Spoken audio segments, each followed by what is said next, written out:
How you doing? I'm Jason. I'm the creator of 725 Credit Score. And what we're going to talk about today is I'm actually looking at my laptop, and we're going to discuss one of the most important things I feel like that will mess a person up, or they will be able to help them master dealing with credit. And that's how to read a credit card statement. It's really essential.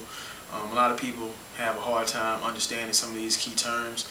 So I've broken it down to two different parts. The next part I'm going to answer a young lady by the name of Sheena's question.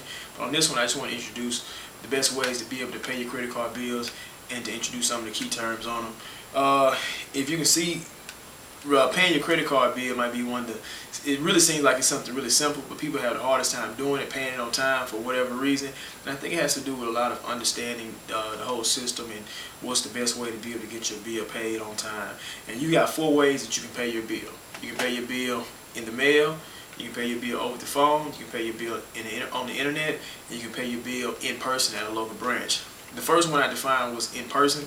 In person is going to be the best way to pay your bill, because all you have to do is just get up, drive, pay it, you know it's paid. It's going to usually post that day. Now, if you pay it before 2 o'clock, usually whatever time zone you're in, you're going to catch it before the banks or wherever their place is turns over. What turnover means is that's the time that they end all their transactions for that day. They don't normally wait to close the business to do it because they want to get out there early. So 2 o'clock is usually that time. As long as you pay it by then, it's going to post that day. One thing you do want to catch, if you pay it on a Friday after 2 o'clock, then it doesn't really post until Monday evening, because it won't post on Saturday, Sunday, and it goes in as if you put it in on Monday, so it won't post on Monday evening. So make sure if you pay it before 2 o'clock on Friday. The second best way to be able to pay any type of bills or credit card bills is going to be over the telephone or over the internet. Over the phone, it's probably like, you think probably the simplest, because you just call somebody and pay it. But they usually charge you a fee to do that, maybe like 15 to 20 bucks. So you might want to stay away from that, but it's going to post rather quickly. Usually it'll post the same day. They'll tell you up to 3 days, but it usually doesn't take 3 days unless you pay it late on a Friday. Same thing. So if you get up early that morning and pay it, it's usually going to post that day. On the internet, it's the same thing. They don't usually charge a fee. In fact, I pay all my bills on the internet. All of them. Every single bill I pay is on the internet, because I just log in, create a password, and I go in there and pay it. If you have trouble finding the actual address for your actual credit card or your bill, you got a couple ways you can do it. You can look at the back of your credit card. It's usually a website on the back of there. You can go to your billing statement. They usually have a website there.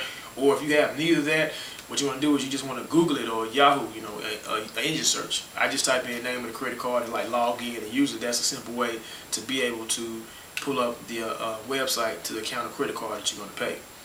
The very last step is something my aunt does. She told me like 2 weeks ago, and I just found it the funniest thing.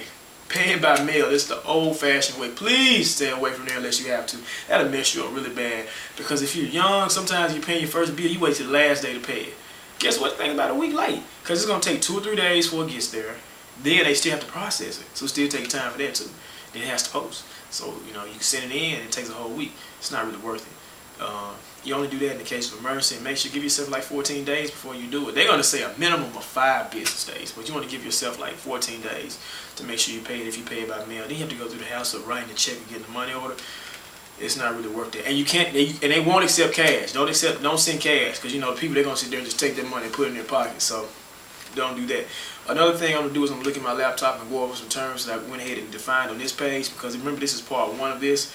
If you look just down under, you'll see all those terms. Make sure that you do that. First term is the balance of the last statement. What the balance of the last statement is your balance at the end of the close date when they printed it out. That's all it is. You still have a current balance, but unless you log in online or call in on the telephone, you don't know what that is. So that's why they call it the balance of the last statement. Another term is your total credit line. I'll give you an example to cover all those things. I got a credit card, $10,000 balance. Okay, that's my total credit line. That means I can charge up to $10,000. Now I've charged $3,000 of that card, so $3,000 is what I've used. So that gives me a remaining balance of what, $7,000, and that's our next term, which is called our available credit line. The credit line is of that whole $10,000. What can I continue to charge? Well, I can charge $7,000. That's the credit line that you have on your billing statement for your credit card. A cash advance limit. Man, this is how I got my first set of 20s. It's like pulling money out the ATM. So you have a certain limit. A lot of times it's going to be whatever the available cash is, so it could be that full $7,000. But certain banks, depending on your credit score, they're going to give you limited cash on that. So they might say, okay, we only can lend you $3,000 of that $7,000. That's okay. So the reason I got my first set of rims, a guy was selling some rims. I think he wanted like $1,200 for them, for 20s. So I just pulled the money off I took my own cash, pulled like $300 or $400 off a credit card, doing the cash advance, and that's how I got my first set of rims, my 20s actually. So the only disadvantage is they're going to charge you a processing fee doing it, which is typically like 3 to 4%, which can be a lot, and then the interest rate on cash advance are higher. You'll actually see two columns. You'll see purchases and interest rates as far as, purchases and cash advance as far as the interest rates on your credit card statement. So that's what that's for. It's almost like you just pulling money out of ATM. And new balance, what a new balance is going to be, it's going to be your balance of your last statement, as well as what charge you made since that has happened. You typically not going to see that on a credit card statement, but you're going to see that somewhere like online. But I feel like I need to discuss that with you and tell you what the difference between the new balance and the balance of your last statement.